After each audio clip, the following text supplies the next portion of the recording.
Okay, so good afternoon, everyone. Welcome to Slide Into My PMs Project Management 101. So, I am Zachary Machacon, your Google Developer Student Club San Carlos lead, and I'm here with. And I am Eldridge Miola, your GDSC San Carlos Chief Human Relations Officer. And we are your hosts for today's event. So guys, musta naman? How are you guys? How are you feeling? How are you guys doing this fine Saturday? Some of us probably just came from classes, some of us have just woken up, some of us haven't eaten lunch. Let us know how you feel.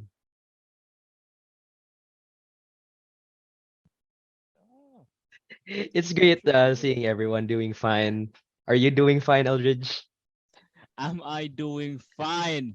That is indeed a question. And yes, I am. I'm doing great, Zach. How about you? Surviving. That's the adjective that will describe me today. I'm just surviving. So, yeah, but I'm pretty happy seeing everyone join in for the event for today. So, let me see some school spirit in the chat. Scream out your school's name because this event is a nationwide event. Let us know which school you're from. We see some, Yeah. oh, we have some participants from PUP, of course, from San Carlos, I love that D- NU Baliwag spam right Lasal, there. NU Baliwag, PUP, UIC. What's up, Ned?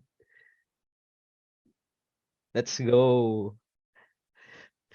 University of Southern California. CEC. Let's go.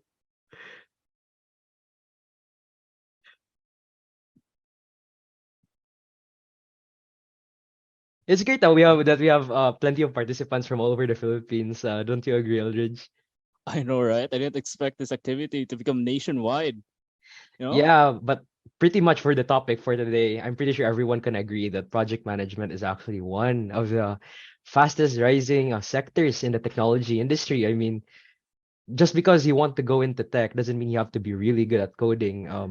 Good management skills and project creation skills can go a long way, definitely for the industry. Don't you agree, Elridge? Yeah, definitely, definitely. Okay, so before we start, we would like to recognize our partners for this event.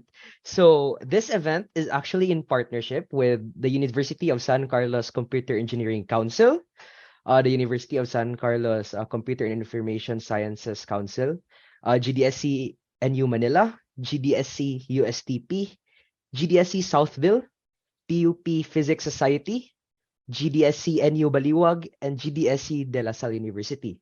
So we would also like to express our gratitude to GDSC Crystal E College or GDSC CEC, GDSC USEP Obrero, GDSC CITU, and GDSC PUP Main.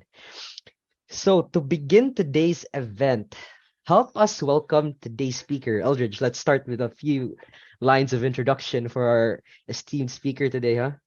That's right. Our speaker today is a Google certified project manager for software engineering and data analytics for BNext Incorporated.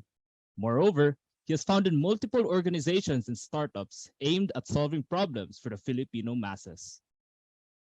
Apart from that, he has also won hackathons like GDSC UP Diliman Solution Challenge 2022 and third place in National University CTF last 2019.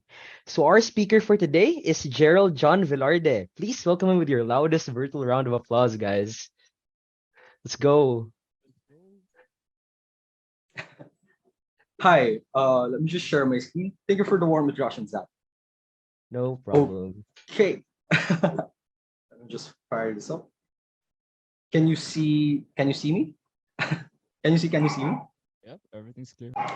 Awesome. So let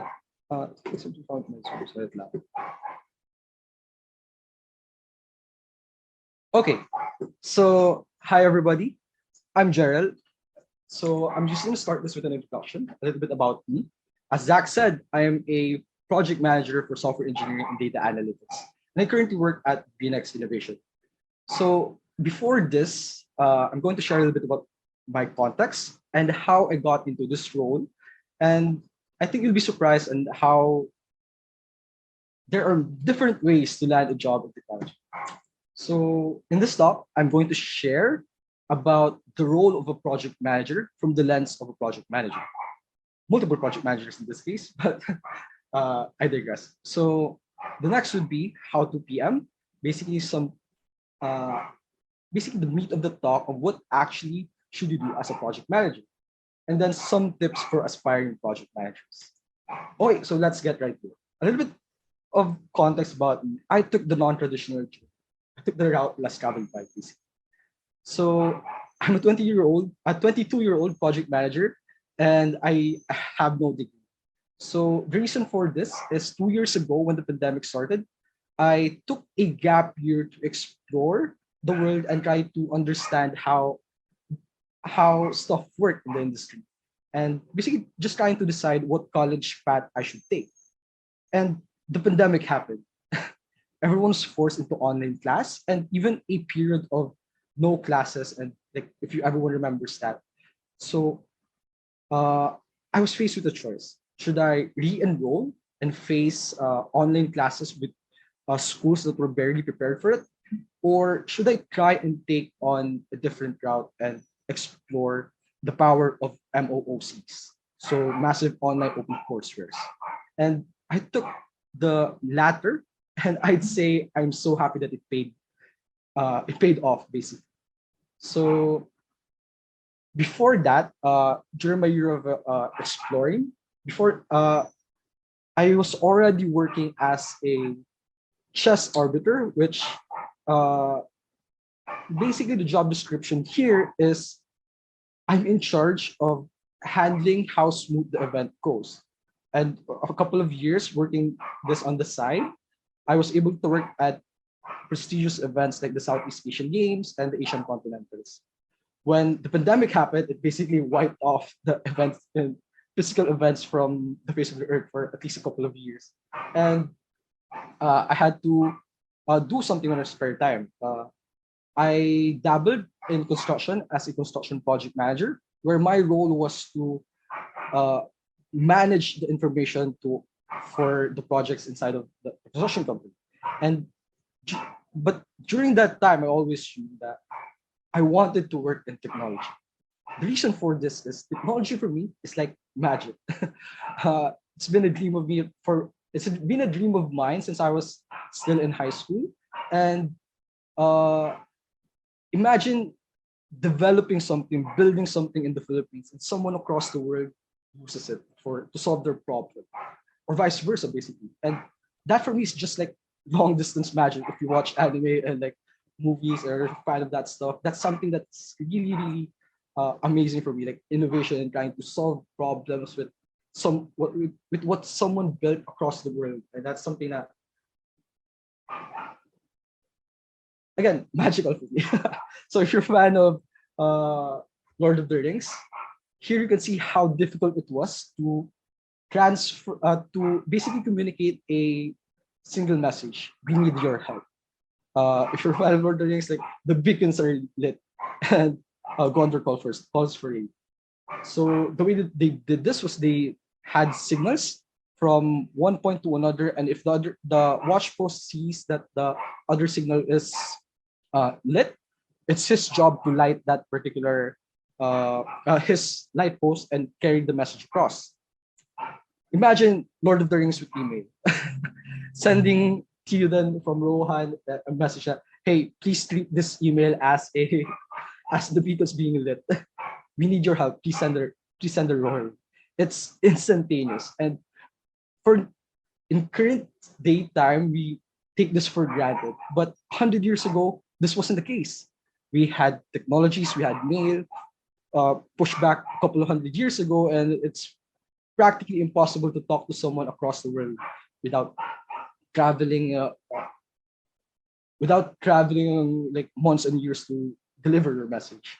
So this is something to take for granted, and uh, it's so amazing for me now to get a perspective of how things can change, and that's something that burns my passion in technology as well. So again, I transitioned from construction and event management to technology, And the way I did this was, even though I did not go through the traditional route of college, I do put an emphasis of how important theory and practice is. So without theory, you basically are just being exposed to your current uh, to what's in front of you, what's the current problem, and uh, it's really hard to catch up to the industry standards and uh, basically take a very very long route that could have been uh, shortened with the power of like studying, like the power of studying. Like as students, who probably hate that word, but it's a lot more fun to study things that we're passionate about. So especially if this is something that you want to do for the rest of your life. So okay, so the way I did this is I took a Google Project Management course. This took me 6 months, I guess.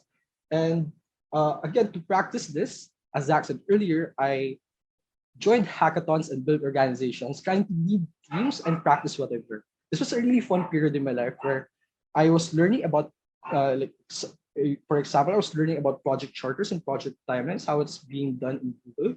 I would immediately apply it to the next project, to the next phase, to the next sprint. It was it was a constant loop of learning and applying, and I'd say that paid off really well. And I was able to win hackathons, and I was able to mm, make friends of similar passions, but in different industries. So that's something that really paid off for me.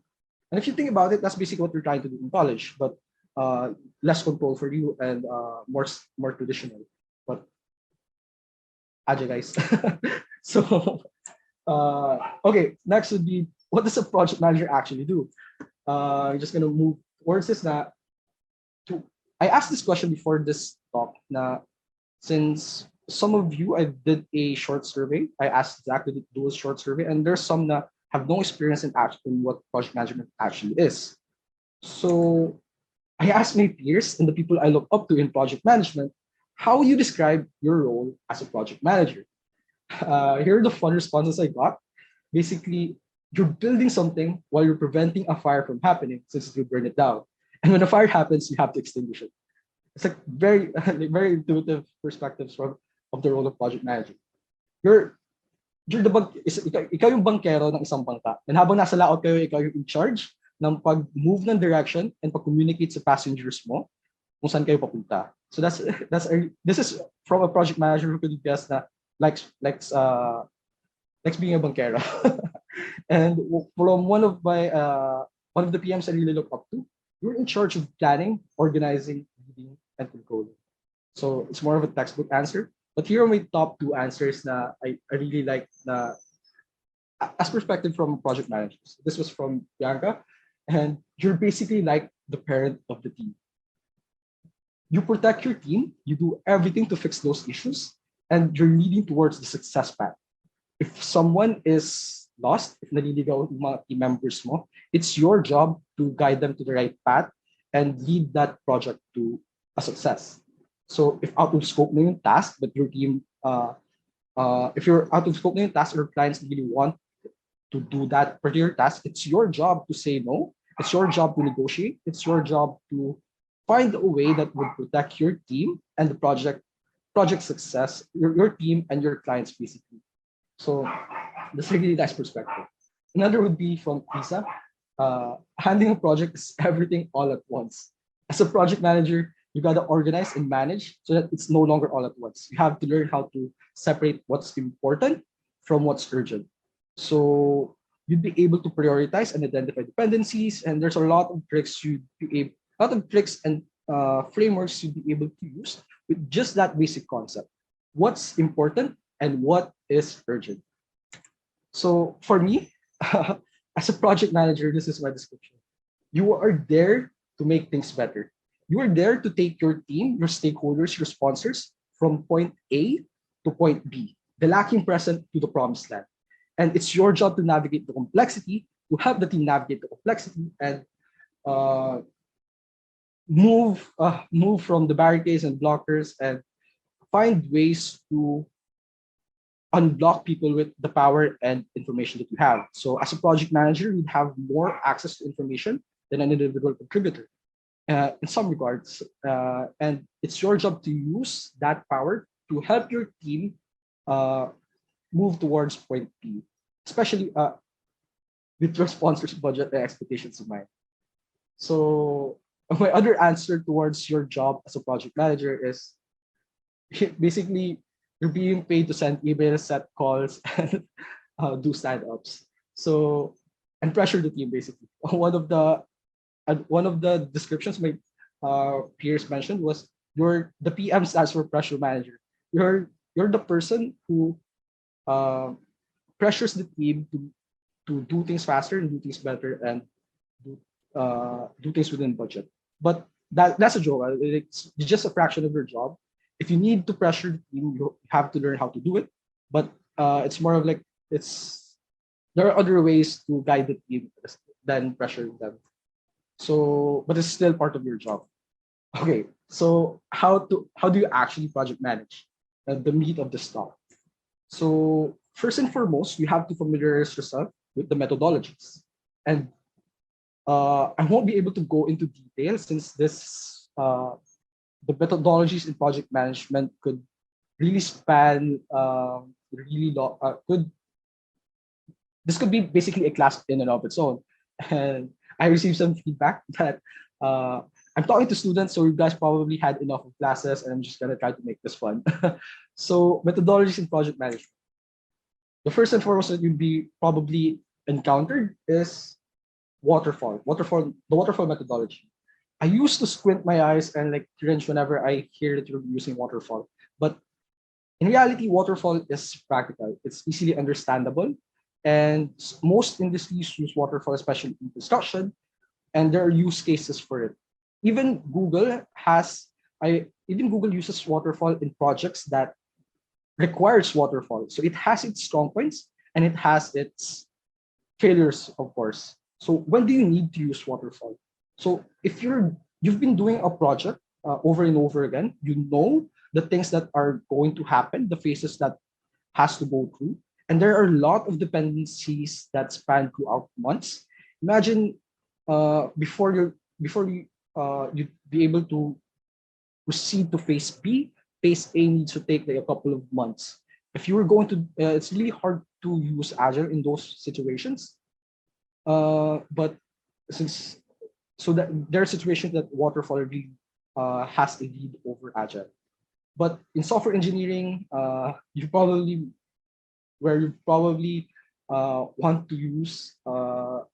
want to learn your and use your project management skills. Yep, waterfall is not the best practice anymore, and there's a reason for it. So the hype for the past 20 years is around agile methodology. Some dudes released a manifesto, the Agile Manifesto, and that basically guided how the industry worked. So the Agile, there are a lot of people passionate about Agile, and I'd say I'm one of them. There are pillars and value points and frameworks that you can dive deep in. But basically what Agile is it allows the team to reorganize and focus on the customer, focus on driving value over following contracts and obligations. So when do you use the Agile methodology? Use Agile when uncertainty is high and flexibility is valued. So at the start of the project, if your clients don't know or are less at the start of the project is where you are typically the most least informed. So or just the least informed basically. So at the start of the project, you're the least informed. You have the least amount of information about the project. And as you go through the project, you basically discover a lot of stuff. You basically hear from your team, hey, you can't actually do this even though this is what's planned in the project plan. Or you'd hear from your clients, hey, I can see that this is what we've agreed on, but this is not actually what I need. I actually need this too. I actually need this too. And that uh, could really could really put your project into danger of not meeting the project success, but what I'd call like a paperwork success. So you've succeeded on paper, but you failed in driving the most value for your clients and your stakeholders. So Agile here is here to help with that, where you basically go over shorter sprints or shorter cycles where where you do sprint planning, implementation review, and sprint retrospective. Planning is basically where you decide what goes on in this particular sprint, lock it up as in your backlog, and uh, retrospective is basically where you discuss with your team how might we make the sprint better and deliver more value for customers. This typically spans like 2 weeks, or the original sprint was 5 days, so like 8 to 5 block time, and basically go dive deep into the agile methodology, and it's a really fun concept to study, especially if you've encountered waterfall. You'd appreciate how agile helps you and your team. So next is Kanban. This is probably one of the most popular project management methods, and I believe if you start leading teams, Kanban is one of the tools that you use to have a better grasp of the project. So popular tools around this would be like Trello, and you can even do this with sticky notes and a board. Basically, the goal here is to uh,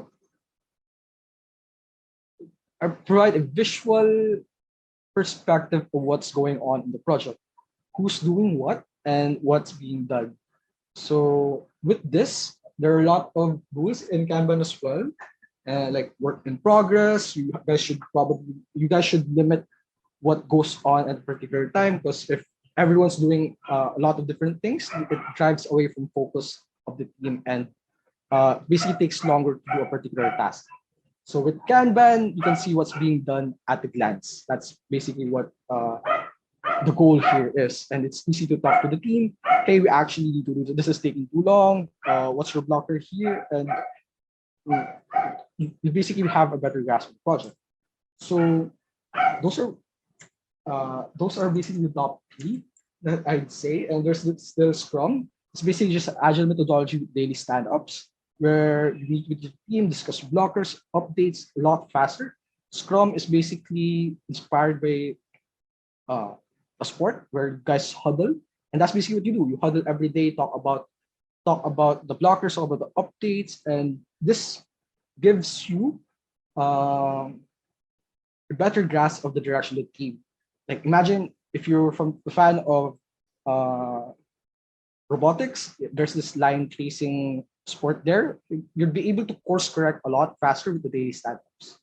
Lean Six Sigma, basically driven by stats, is a it's one of the more established project management methodologies and commonly used for manufacturing and a lot of uh, and complex projects. So lean, I made a joke here, is no fat, all meat. Basically, this is inspired with this has, I believe, Japanese origins, where you do your best to cut out every unnecessary thing and focus on the critical path. There are many more, but just honestly, you just have to learn them as you go. And an overview would help, but you don't really need to learn everything, master everything to be a PM. So in reality, you'll face the common monster, a mix and match of the best and worst of the different project management methodologies. Scrum Ban, where you do Scrum with Kanban, and the thing that I have a love-hate relationship with is Agile Waterfall, where you do waterfall in planning but Agile in execution. There are a lot of reasons this could happen, but most of the reasons that this happens is out of your control, like organizational decisions, like your clients are more used to waterfall. Contracts, like big contracts, need to have a waterfall. You need to have a defined plan, even though the requirements isn't identified yet. But you have to compromise, and you have to use to your skill as a PM to basically bring the most out, make the most out of the cards that you are dealt with. So you'll probably face this common monster a lot. So regardless of the methodology, communication is important. Method or industry, that's 90% of the job. You have to learn how to communicate to the stakeholders, risks, communicate to the team, the business requirements of your sponsors, and your job is 90% communication, and you have a lot of tools and artifacts that you could use to be a better communicator, be a better project manager. So again, I initially planned to go over these, at least the top three, one by one, but I got the feeling that this is feeling more like a class. So if you're interested, you learn a lot of these within the Google Project Management Professional Certificate, or basically any course about project management. You could even read a book about it and you learn a lot about this stuff. So I believe the most important here would be stand-ups, project plan, charter, retrospective, RASI, and acceptance documents. So basically, you're in charge of handling the documentation towards the project and making sure that you represent everyone's best perspective, everyone's best interests in mind. So why communication is important? You basically have to work with a lot of people with a lot of with very diverse backgrounds. Imagine spending 10 years as a developer, 20 years as a senior manager, 20 years as an entrepreneur. You basically have to deal with people with different backgrounds. So you have to learn how to communicate at different levels of information. So yeah, so it's really important you know how to communicate.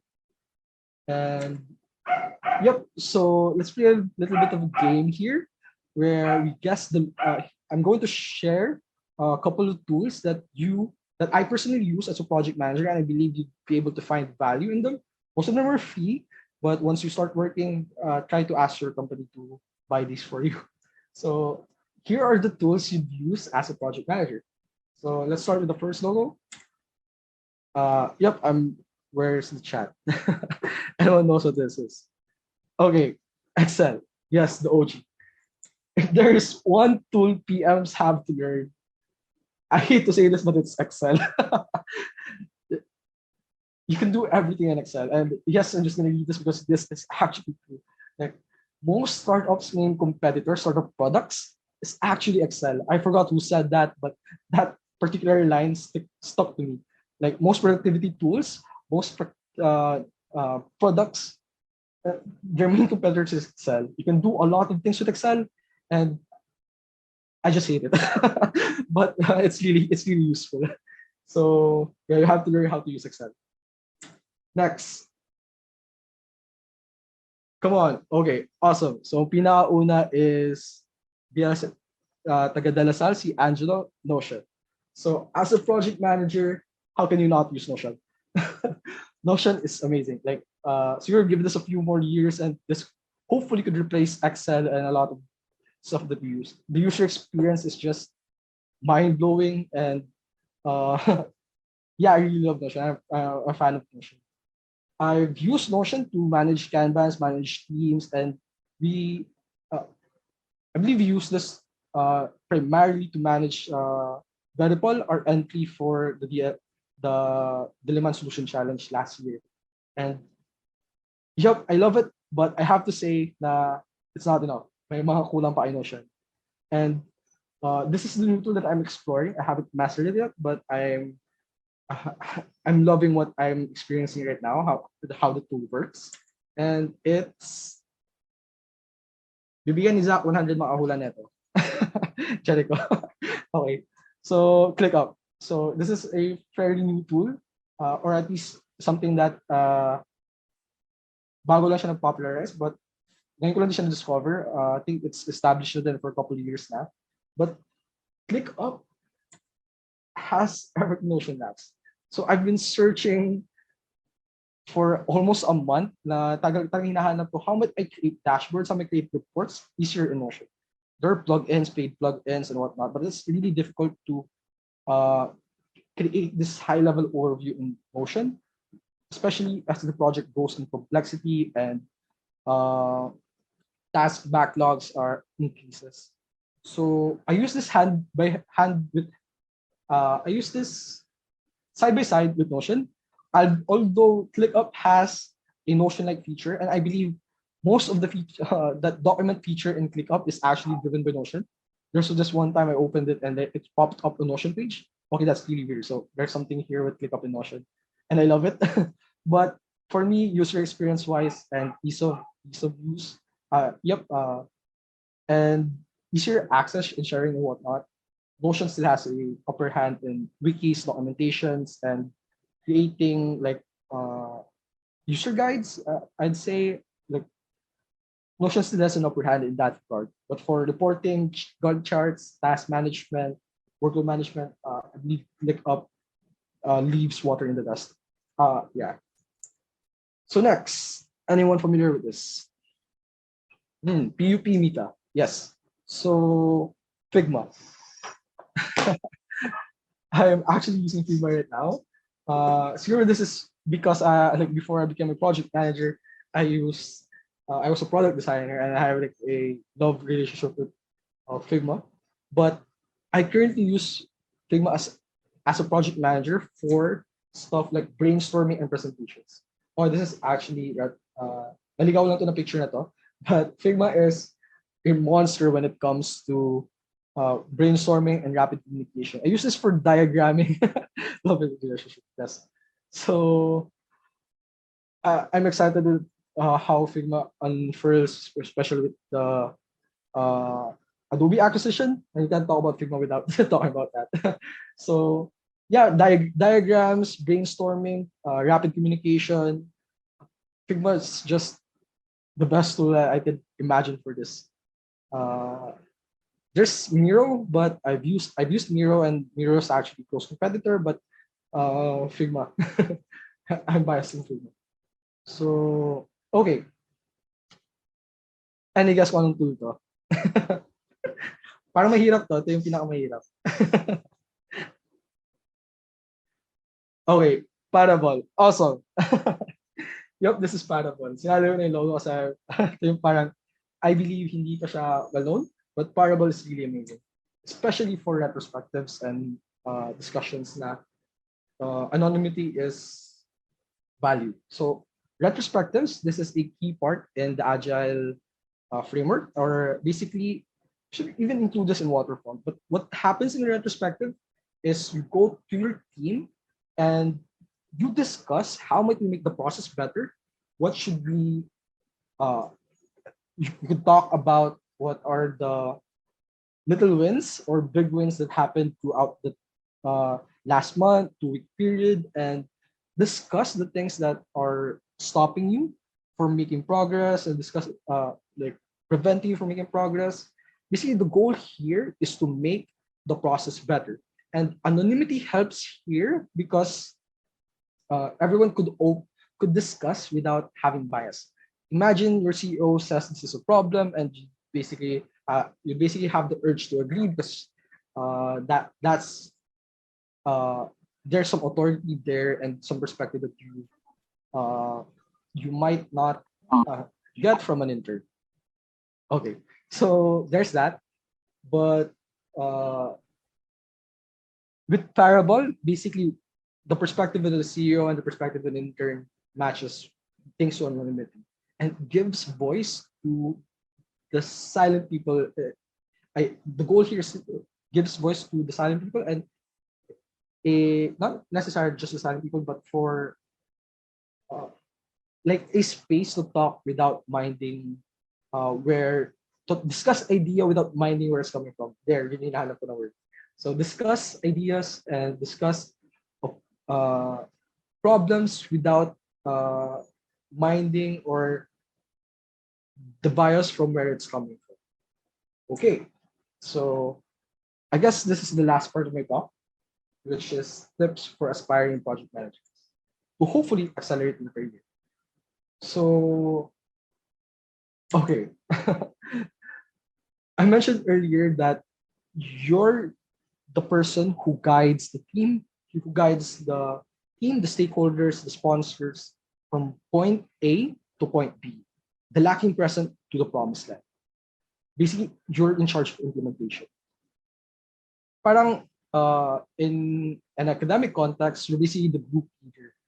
I can't even, that's probably the closest thing that is more relatable, but The problem here is you can't be the project, you can't be an academic team leader na yung stereotype na ikaw yung gagawa ng lahat.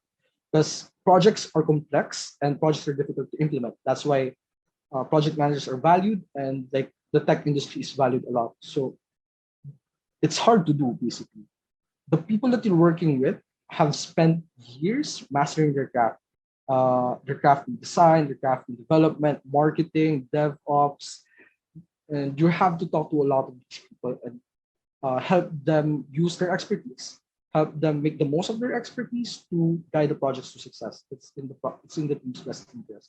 So there's this gap that you have to understand. You can't be an individual contributor anymore. It's just not possible. Although there are like typical path is you're a developer, then you go into a project management role, so you have a development background, and then you basically, if your team member is like taking too long to develop this, ako na lang kaya gagawa, and this is like the group leader vibe. But as the as you mature in your position as a project manager, you will basically have less practice as a developer, whereas the developer in your team hopefully is continually practicing and studying the details in our ever-changing industry. So it becomes more difficult even for technical project managers to uh, become an individual contributor. In fact, your productivity is no longer your personal productivity. Your productivity as a project manager is the productivity of the team. And I took that from the book that I'm currently reading. It's called Impact Players. I have another quote next line for this. So if you're interested, that's a really nice book. But here's the next step: know your team. Managers have a difficult time doing this, but it's one of your job to know your team well. And the way I do this is actually I've read this in the book, but the hard things about hard things. And basically, it's your job to know your team. Meet them one by one. Talk to them. Do some check-ins. I know what drives them. Know what their goals are, and paint a perspective where you know the best way to uh, align your goals. That paint a picture for them that this your goal is my goal, and the project's goal is our goal. So basically, uh, typical project manager would stereotype would be do this, do that. But there's this thing called leadership capital, where it's basically your capital na you use.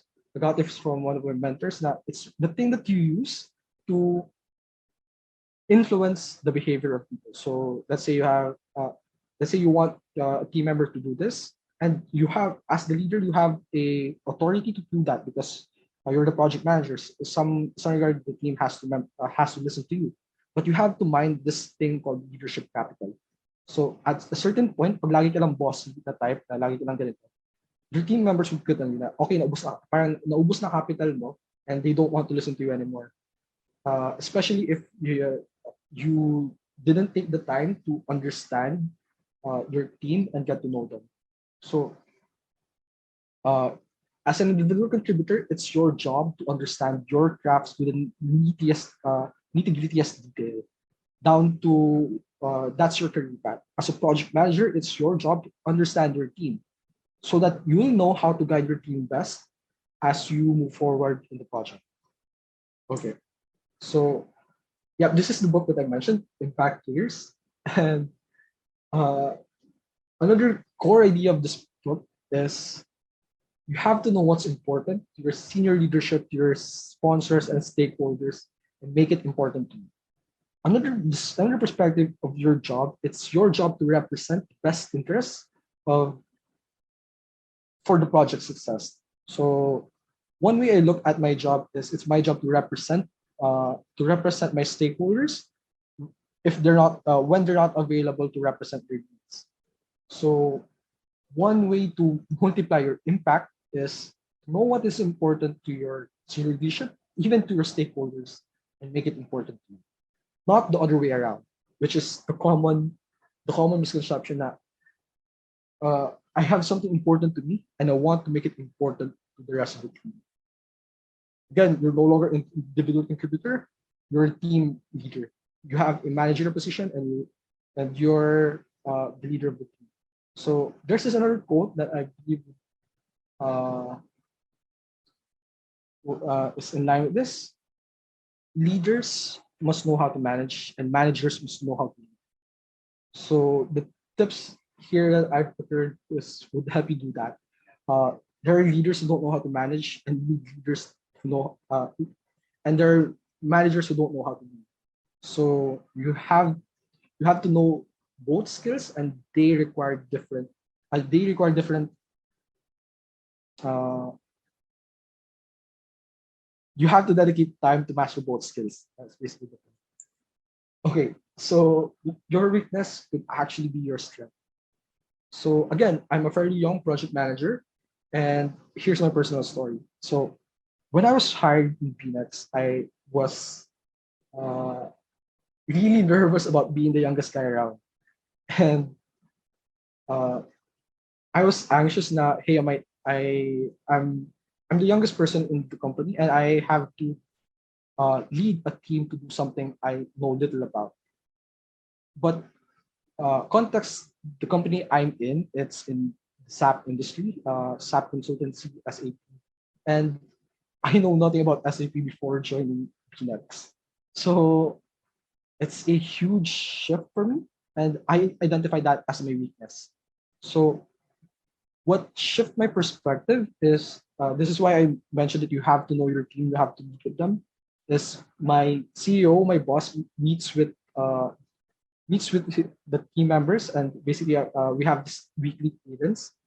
And my perspective shifted when what I got from these cadences that my weakness is the reason I was hired. My job here as the young guy and the fresh blood, the young blood in the organization, is to change things up. So I have different skill set. That doesn't mean I am inadequate. That means I have something else to offer than what's currently being offered in the organization. Use that weakness to your advantage, and you basically can't classify it as your weakness anymore. So my core skill set was I really love innovation, and I've been studying how to do this. So my core goal as a project manager inside of PNX and a management team is to drive innovation in PNX. And this is something that I enjoy doing.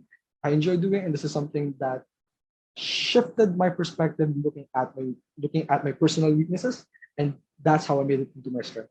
I accepted and acknowledged that these are not my core skill set, and I communicated clearly that, hey team, please understand that I still don't understand the process here. Like I'm really new, but give me some time, I'll catch up.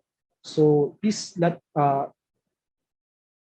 your goal as a project manager is to be able to drive teams from point A to point B, regardless of the project, regardless of the industry. And uh, of course, there are benefits from being a technical project manager, but most project managers could, with the skill set that you learn in project management, could implement projects from construction, event management, and technology with this basically the same skills you build. And this is probably one of the keys advantages I had is I was managing before I even learned about project management. And I believe you are too. In the teams, you're managing. The first and foremost person that you're going to manage is yourself. So being here at a Saturday, listening to a project management talk, I'd say you're doing pretty well since there are a lot of things you could do other than this, and you're expressing your interest in project management. Yes, the reaction. So to be honest, Sidetrack, when Zach invited me, I was expecting this to be a small call with like 10 to 15 people. I'm really happy that there are a lot of people interested in project management. So kudos to you guys, and I hope and I'm excited to hopefully hear from your journeys as well. So add me at the end of this call. Okay, so to kickstart your journey, here are some solid action points before I actually end the call. If you really want to be a project manager or you're interested in testing out to be one, again, I assume you to be young since you're in this call and my typical audience would be college students. You're young. Test stuff out. Before I became a project manager, I tried being a dev, I tried being a designer, I tried being an entrepreneur and can be a project manager. All those core skill set, all those trials and all those failures helped me become who I am today. And it's something really I use to my advantage. So to kickstart your journey, if you want to uh, become a project manager or actually just do this in different roles you want to try, uh, take certificates, study the theory, but use them immediately. Find opportunities where to use them as soon as possible. And I'd say hackathons is a great environment because you basically have to build and deliver stuff within a really short amount of time, and you have to make a lot of sacrifices to do that. So yes, you can use Kanban in your group projects and things you should. Even in academic projects, you can as a group as a group leader, you can use project management skills in your thesis if you're graduating this year. And yes, project management is a really useful skill, even if you don't want to be project management. Being a project manager is not really in your target sets. Even I right now can't say that I'll be a project manager throughout my career. It's something that I learned and I find value in, but uh, please don't be afraid to try and test stuff out. You'll discover things as you go, and I wish you a happy journey. I do have one mandate. Don't you dare stop learning. Regardless of the role, regardless of your position, regardless of your success or your failures, don't stop learning. And I would love to hear from you, so please connect with me. And yep, I guess that's it for this session.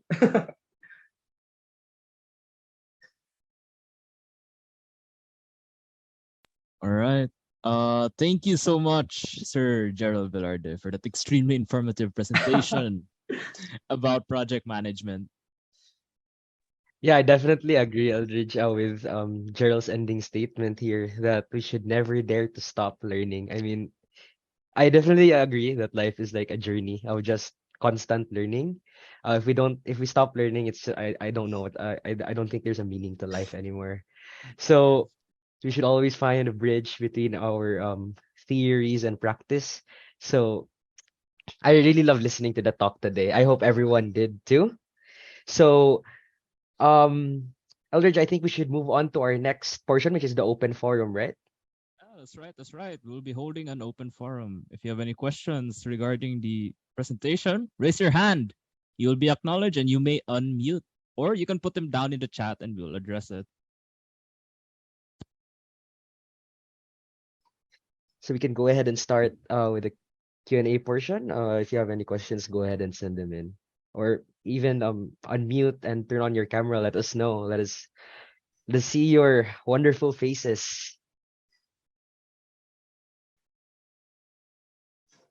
If there's no questions, can I ask one for Sir Gerald? Sir, Go ahead, Don't Eldridge. you? Okay. uh, during your time as a project manager, I'm sure you've managed a lot of projects at the same time. What gave you the drive to continue? You know, like I'm sure everyone needs an inspiration for something. What was your inspiration? Oh, I wasn't able to share this, but one of the reasons I even applied as a project manager and look for opportunities as a project manager is I was also looking to uh, have more impact in like developing projects. So uh, I do believe that you could do that as an individual contributor, but as a project manager, it's a separate ball game where right now you'd be given like since you're not actually building the product like individually, you're not coding, you're not designing. What do you actually do in the inside of the project? You're communicating what the project goals is, and that honestly does not take a lot of time once you build the skill sets. So what happens is you basically have multiple projects, and what kept me going throughout this process is I want to know how many projects I could actually take on, and before I say, oh, wait, tama na. And I'm actually very guilty about this because I could say a lot, a bit big, I bit something bigger than I can chew in like the past month or so. So I did had to recover, and I basically discovered my limits, and I'll be more mindful with it next time. Still excited about the future though, and I'm yeah really excited with like closing projects and like identify and like learning from them as well. It's something there's a different sense of victory around it. So yeah. Thank you so much. There's another question from Wayne Matthew. As a project manager or leaders in general, what are some tips in discovering the different talents, skills, or potentials of our teammates? Talk to them, meet them, talk to them, and uh, one of the things you can't escape is you'll develop a relationship with them and basically understanding how they work, and hopefully it's all professional, like the workplace environment. Yeah, but uh, you have to talk to them, and one of my core tips is try to meet with them, do check-ins, do schedule check-ins. Like even you can even do this with your team in your academic projects. Meet with them every week na one-on-one. Hey, kumusta ka? What's going on with you? Kumusta ka? Kumustahan lang ba? And what do you want to be actually? And give some feedback and ask for feedback. And this particular session is actually the opportunity to give and ask for feedback, as I said. So one of the things I did since I was in UPM inside of the organization is it would be unfair if kayo lang nag-i-improve. Dapat ako din. So I said that out loud and I acknowledge na kailangan ko din mag-improve. So please tell me some points of improvement you've seen throughout the process in the set of our project, in our weeks together, in our months together. How might I better serve you as a project manager, and how might better ensure the success of our projects, basically. And it's basically a habit that uh, sometimes it's tough hearing hearing some negative feedback, but it's what you have to do to even earn respect, and it's something that's necessary for your personal improvement. And you have to do the same as a project manager. Like you have to have tough conversations around your teammates. Hey, you are. I've noticed something that's nahihirapan kang gawin. Is there any way I can help you with this?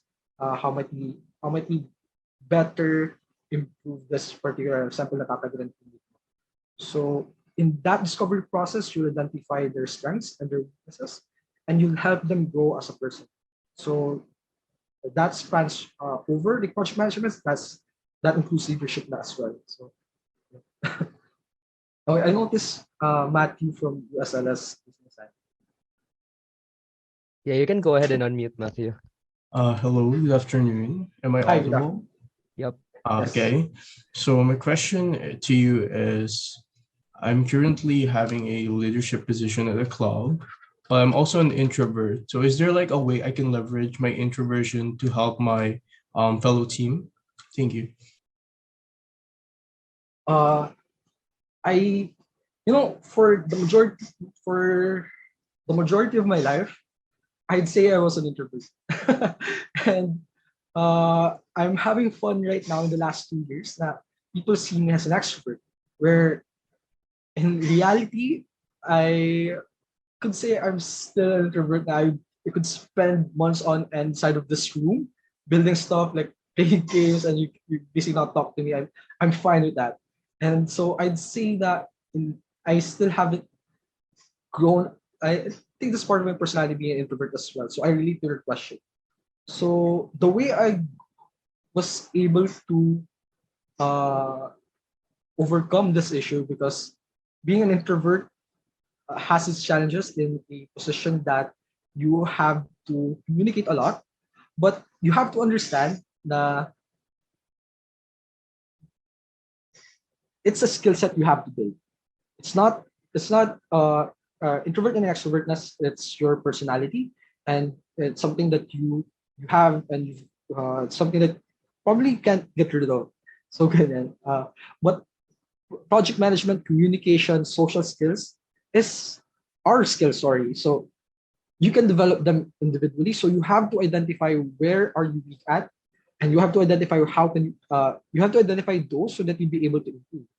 So first and foremost, I identified I was weak in communicating. I was weak in like public engagements like this actually. even now, I'm still nervous na kayo. Ang dami ko lang sumali. I was thinking like 5 to 10 people.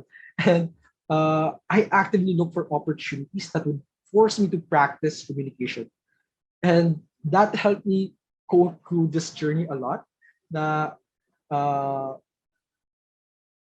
you have to deal with that discomfort from parang going against the grain to improve yourself. This doesn't limit in like leadership positions, but also in like individual individuals. You have to go through with that discomfort and know your limits as well. It's know your limits and barriers that you have. Identify those. Na ito hindi ko to kayang gawin. Ito ayaw kong gawin talaga. It's against my personality. But leadership, management, and communication are skills you can practice. You can practice and get better at. Don't let other people say otherwise because it's not true. It's something that you can be better at. So identify your weaknesses, intentionally practice them, and intentionally practice them. And the bare minimum is Google search. How do I speak better? How do I write better? How do I communicate better? Or even Google that now. How do I lead in an introvert as an introvert? Because there are a lot of introvert leaders that I even look up to that led companies towards success that I can only dream of. So again, use your weakness to your strength. You understand introverts, and that's something extroverts struggle to understand. So hopefully, you'd be able to shift that strength, your weakness to a strength. Or yeah, hope I answered you, Matthew. Hi, Angela. Yes, hello. Am I audible? Yeah, I can hear you. Okay. Hello. Good afternoon. My question would be, how would you go about solving conflicts amongst project members that you have no context about? Kung baga sa Tagalog, nasa meeting room kayo, nasa Zoom meeting, pero alam mong may tension, nag-aaway-away na yung ibang group members, may sides, tapos kumakalat na yung gossip, kumakalat na yung chismis, which affects the project itself, how the team coordinates and collaborates with each other. So I would like to hear what have you tried, implemented, or what are your insights on how could this be resolved or how to tackle this confrontational conversation with the members? That's a really practical question. Thank you, Angela. And I love you to turn on your cam. Encourage everyone to turn on their cams and communicate para at least human-to-human conversation. So I really love your question. This is a really practical scenario, and I can say that you have, you might not face this as early as now, but this is something you face throughout your careers, regardless of your position. So how might you deal with conflicts that you have no context with? So again, this is why you have to get to know your team and schedule meetings with them one by one, understand the root cause of the issue. So you have a problem, and the way you go about solving problems is to understand it first. The worst thing you can do is make a decision without understanding what's actually happening and how your decision could implement it, could affect it basically. But understand limited tayo ng time. So try my luck and join USTP Days 2020 to logo contest. But this is part of your job, to understand issues and to solve them. So in your particular scenario, na meeting kayo and to deal the conflict between players, you have to first meet with them. I'd say I'd meet with them one by one and understand the issue. Okay, may issue ba dito? What's happening? Like, could you tell me a little bit about recent events? Ganyan. And it's like a conversation with them. As long as you're dealing with people, this is unavoidable. So treat them as people and understand that this is part of being human. So conflicts arise, and then once you've had like both perspectives, that's dyan ka lang makaka-decide kung dyan ka lang dapat mag-start mag-isip kung ano yung pwede mong maging decision. And human interaction is complex, so there's a lot of details and you have to consider. And especially if parang may mga red flags na it could be a legal issue, you have to consult experts for it if kailangan, ng example, attorney ng team nyo or yung contracted nyo doon, if ever talagang legal issue na siya. But if not, try your best to resolve it personally, as long as you think it could be resolved. So there are lines you have to draw na would protect your team members. Din. So ayun. And if hindi nila masabi, that's a different problem. And it's your job to find out one way or another. Because if gossips are starting, it's your job to talk to people around them. And yep, it's keeping your best interest in mind. So this is one of the things one of the project managers I've highlighted earlier. It's like being a parent to your team, and you're putting on the parent cap. I hope I answered your question, Angela. Thank you, you did. Thank you. Really appreciate your answer and sharing your insights. Great presentation, by the way. Congrats. Thank you. Thanks, Angela. We have one question here from the chat. It's Sure. from our CTO, Jury. What's Let's the go. most challenging project that you have managed, and how did you overcome the trials that came with it? Ooh, it's my first BI project, and business BI stands for business intelligence, and I have no context with how BI works in SAP. It's still an ongoing challenge, so this is something fresh. So I'm fairly familiar with how software engineering projects work, and how the process works. You have to design before you have to code. You have to do front end and back end. You have to do DevOps. You have to identify your user goals, ano ba yung goal nila, and how to better improve the app. I have a fairly certain grasp about it. But wala pa ako nun sa BI and SEP. And I was tasked in handling like ngayon 2 projects na wala akong context pa. And as a project manager, you can actually manage without understanding it. But I would say it affects your decisions, and you have to be able to communicate and set expectations sa team mo. So upfront, ang ginawa ko dito is I have senior engineers din naman, senior data analysts and senior managers din. So what I did for the bulk of the month, this was really recent, is I talked to them personally. Hey, nahirapan ako, how might I better handle this problem? And in case this happens again, what was the root cause of this problem? And while I was doing that learning, I have to work then as a project manager. So your job is to keep track of the action points. So you're non-technical, so you have to keep track of the action points. So I sometimes write the minutes of the meeting in front of them, and I do action points and discussions. So action points here and discussions here. I'm taking my notes and like what was being discussed in this meeting, and I have like recordings here for further review. But your point is to have a handle and have a grip on the action points.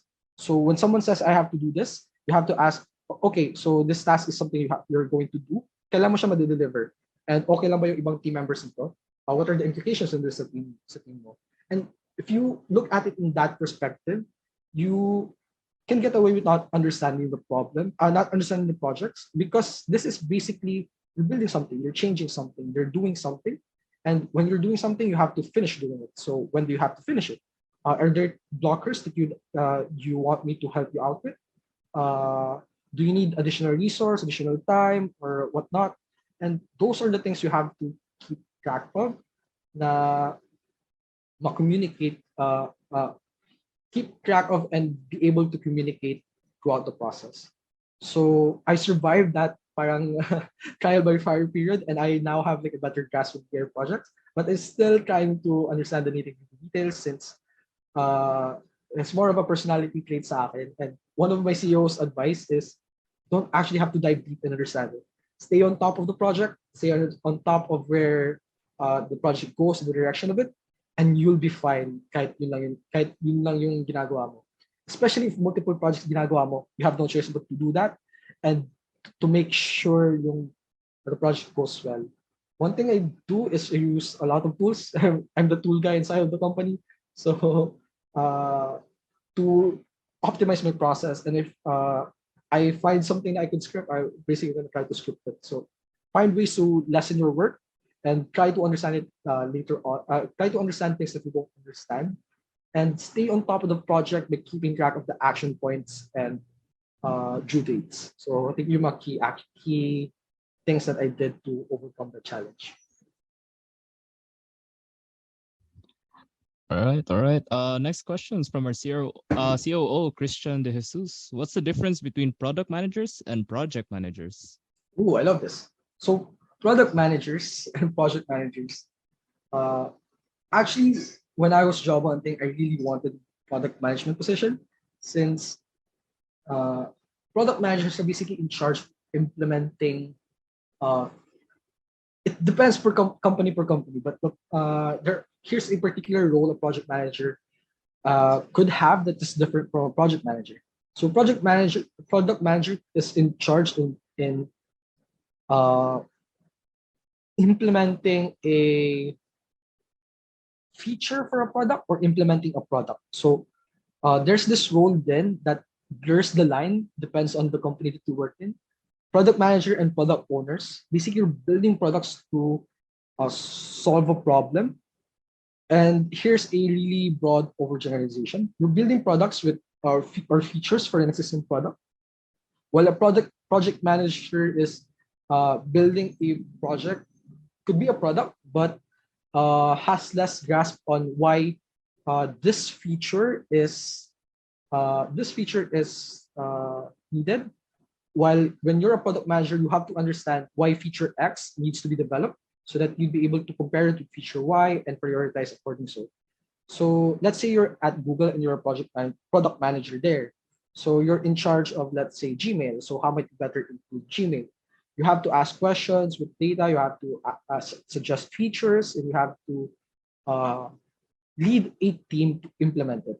Whereas project managers typically are concerned with uh, following this project sponsors our business requirements. Not so much.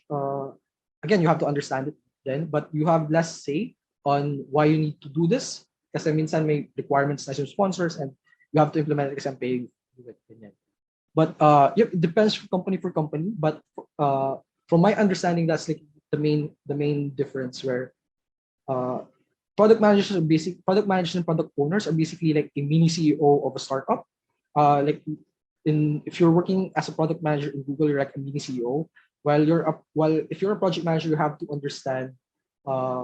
you have to understand that your role is more of implementing and getting people from point A to point B, and you have less say on which point you start and which point you end. Like you have less say on saying I want to go to point C, not to point B. You have the contract that obligates you to go to point B, even though there's this I don't know. So yep, both roles have their pros and cons. You might develop a particular preference, and there are some skills that overlap, some things that you can learn from both roles, but there's also a specific skill set niche between the two roles. So yep, I believe those are the difference between product manager and project manager.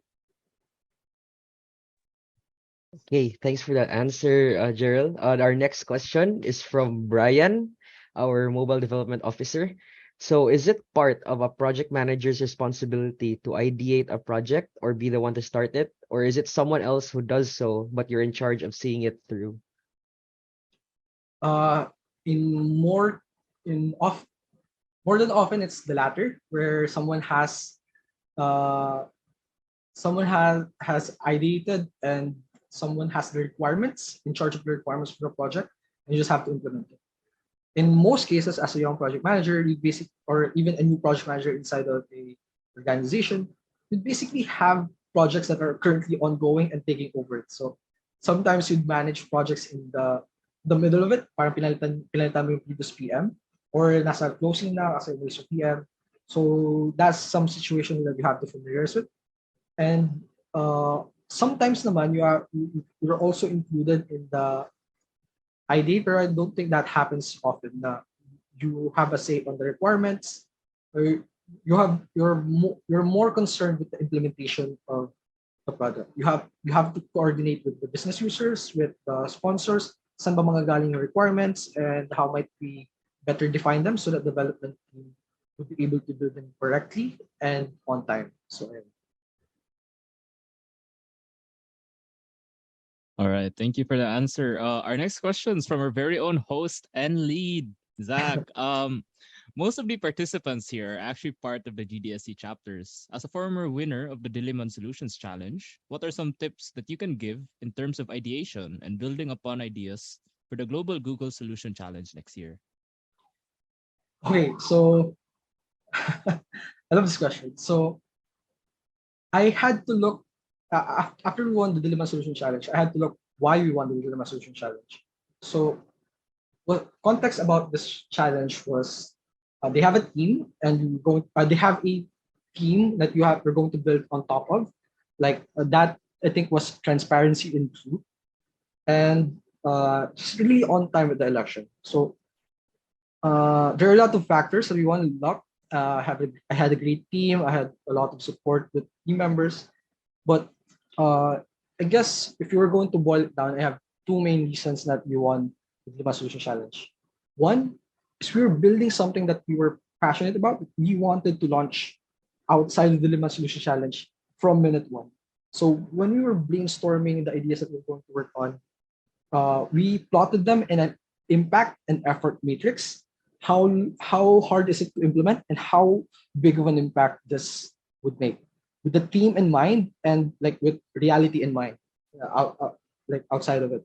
So we plotted a lot of ideas, brainstormed with my team, since we'll be the ones building it. So we have to decide on which one we're going to go through.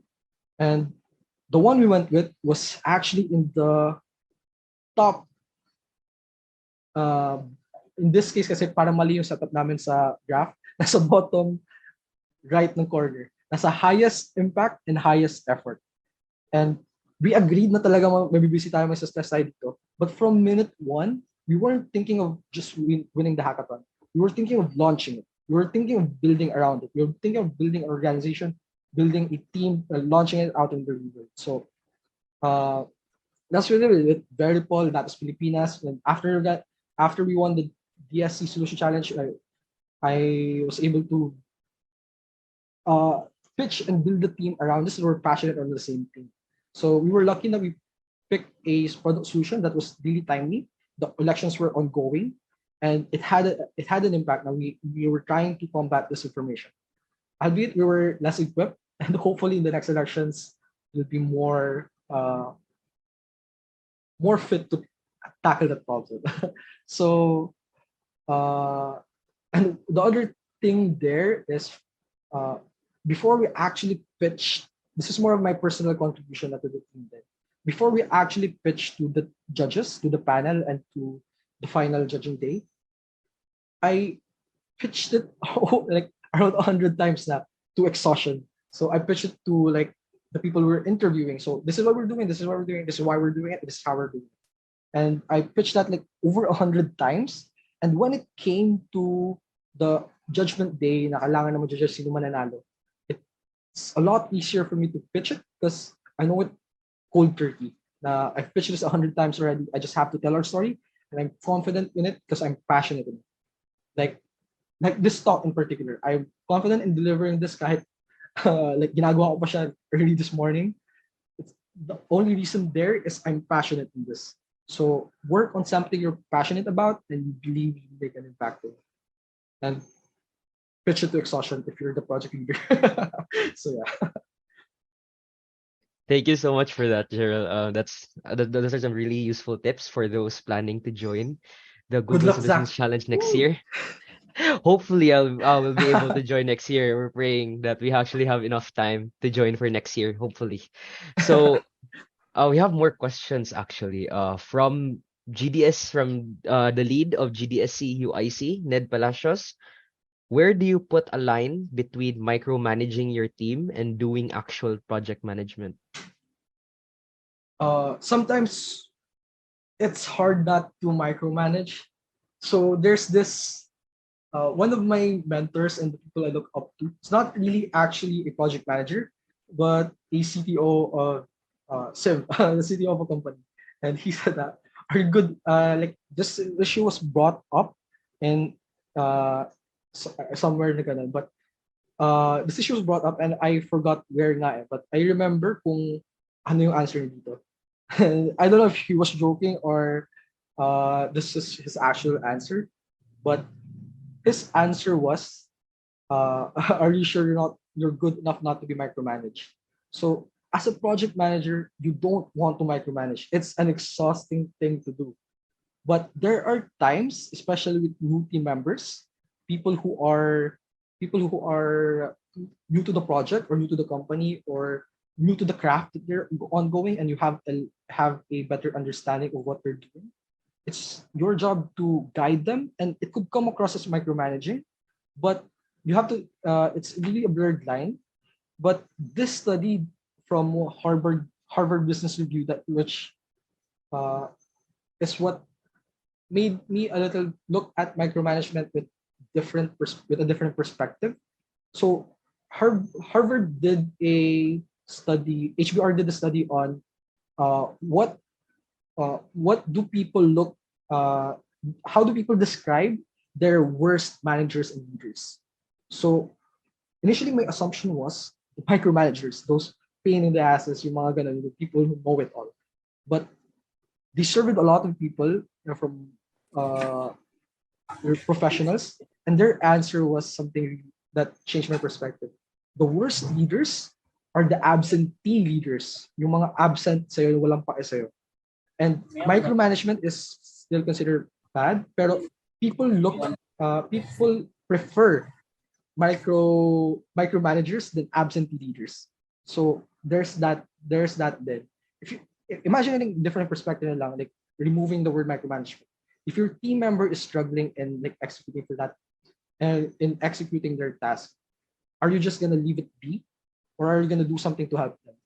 So again, it's a fine line. Na you don't you It's fine line between micromanagement and leading where it needs to be led. So there's that thing that uh, you have to deal with and cross. Because again, people are complex. So one person's micromanagement could be seen as leadership, and one's leadership could be seen as micromanagement. So yep, consider that study na lang na people prefer being micromanaged than being uh, than having a leader who's absent na walang pake sa'yo. So that's a that changed my perspective around micromanagement. And I still hate micromanagement kasi nakakapagod siya. Nakakapagod siya. So yeah. Both sa'yo and sa team member mo. So yun. Okay. Next, we have a question from Wayne. Can we apply directly as project managers in the software development industry? And what things do we need to prepare when we apply for such roles? You can. I did. So you can and I did. So I can share this with confidence then. Kasi it's possible, although it's hard. So basically, in application, you just have to prove that you studied, you know the theory, and you practice. That's basic. Boiling it all down, that's basically just what you have to communicate during the job application process. And in preparing for this, basically, I would suggest that you, uh, again, theory and practice do that hand in hand. You might be a student, you might be a professional na, but or someone out of school like me, like how I was before.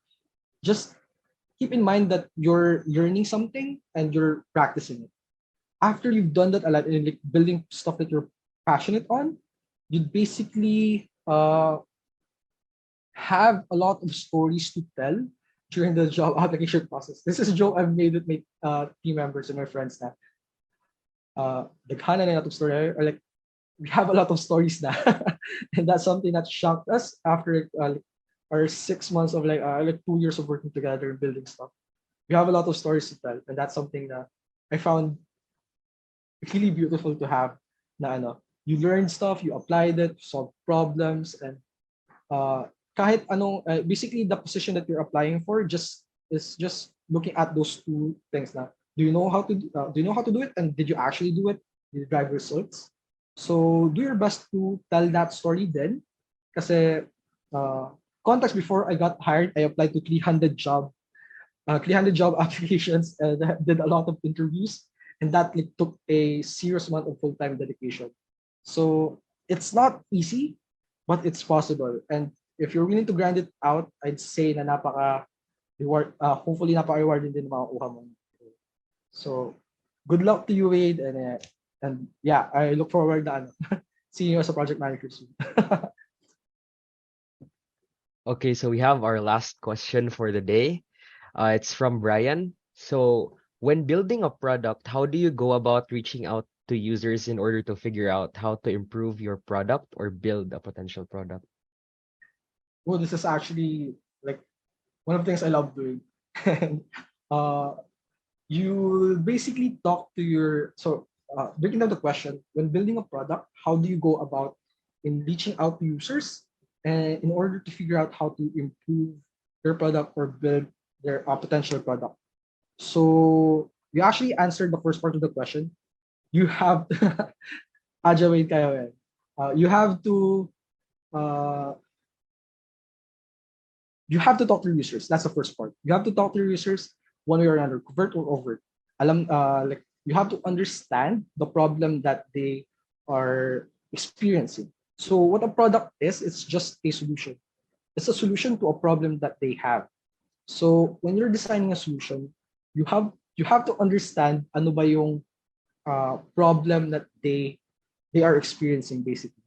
So that I guess, I guess that's your first role as someone who aspires to build products. You have to understand the problem first. So there's this organization, YC Combinator. If you're into startups, it's hard to miss them. They're like the premier accelerator in the world. YC Combinator has this description that describes two particular products product types, like a solution in search of a problem and a problem in search of a solution. So you could build a product and find a problem for it, and that's like the worst way to build startups. So they suggest, and they found this to drive the most success, is to look for a problem and ideate potential solutions to it.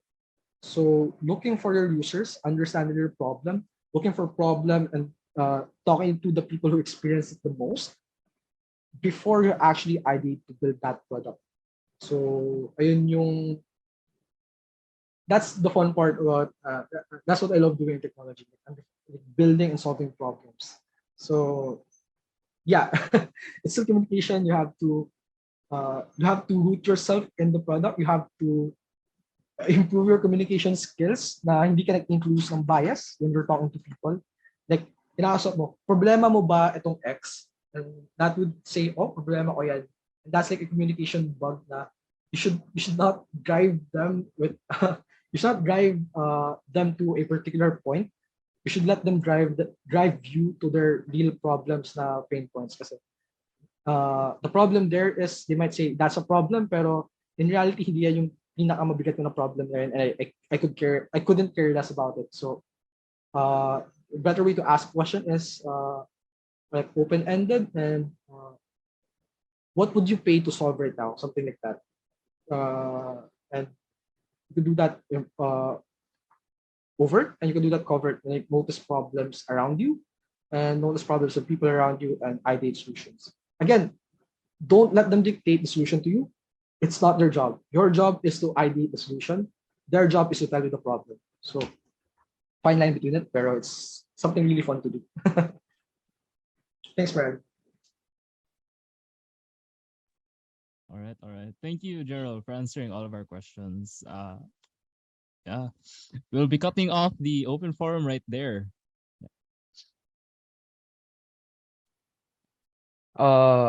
Moving on, we at GDSC San Carlos have prepared a certificate for Gerald John Velarde. So, Aldridge, please read it out. This certificate of appreciation is awarded to Gerald John Velarde for imparting his valuable insights and inspirations to the participants of Slide Into My PMs Project Management 101 on November 5th, 2022. A round of applause, everyone. Yeah, please give Gerald a round of applause. We really appreciate you coming out today, Gerald. It's true. Thank you. Na-excite din ako sa daming interested sa PM. So like, How'd you guys?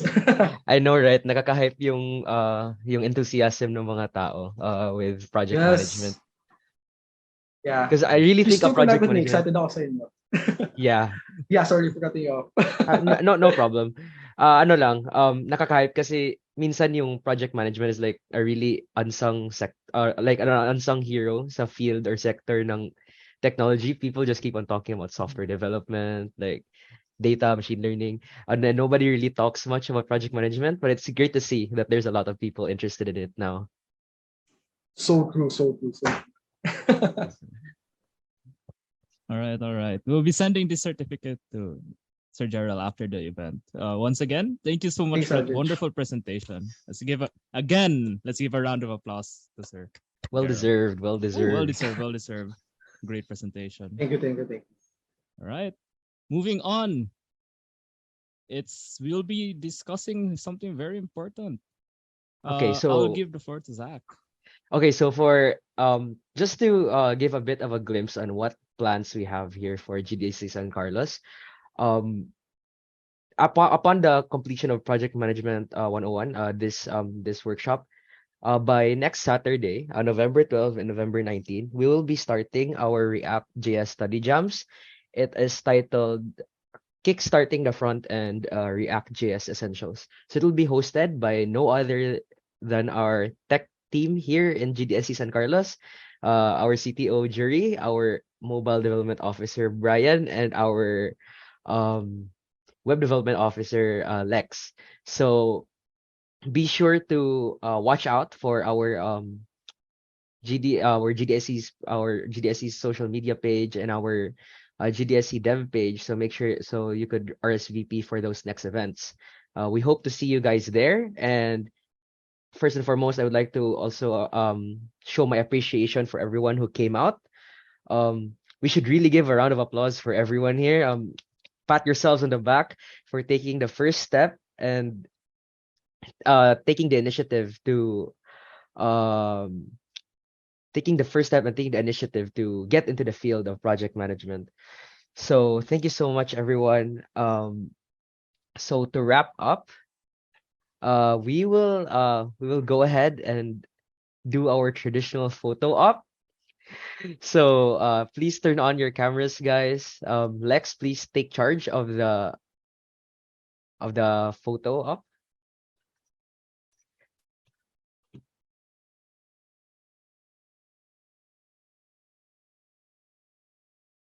Okay, Merry